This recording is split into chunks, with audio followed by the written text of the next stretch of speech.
Cooking with Trisha রান্নাঘরে আজকে আমি হাজির হয়েছি মটর মাখা রান্নার রেসিপি নিয়ে। এই রান্না করার জন্য 500 গ্রামের মতো মটর আমি 10 ঘন্টার মতো ভিজিয়ে রেখেছিলাম। ভালো করে ধুয়ে নিয়েছি।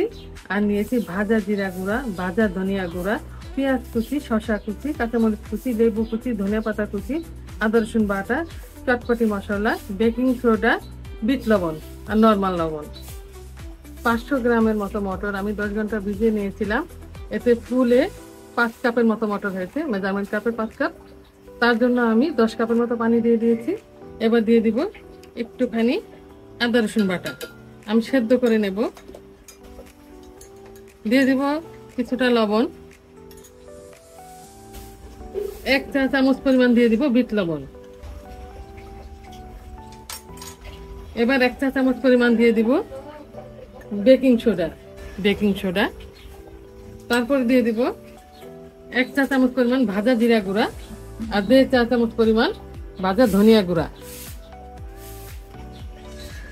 প্রথমে আমি সেদ্ধ করে নেব। 1 ঘন্টার মতো আমি রান্না করে নিয়েছি।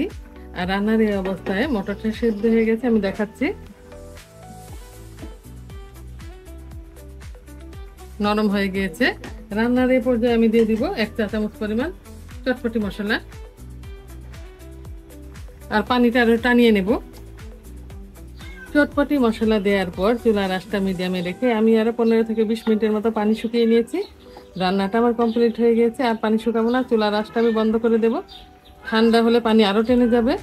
একদম ঠান্ডা হয়ে গেলে তারপর আমি মাখিয়ে দেখাবো কিভাবে মাখাতে হবে। ফিরে এলাম 1.5 ঘন্টা পর। মটর সেদ্ধ ঠান্ডা হয়ে গিয়েছে, এবার মাখিয়ে নেব।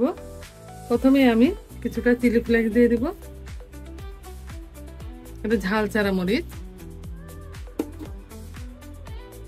কাঁচা মরিচ কুচি দিব, ঝালটা পছন্দ মতো দিবেন, লেবু কুচি দিব,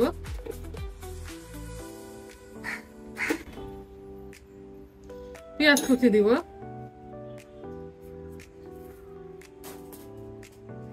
শসা কুচি দিব,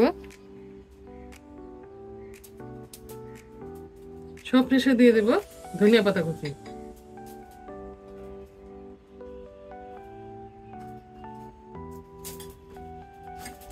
এভাবে মাখিয়ে খেতে খুবই ভালো লাগে।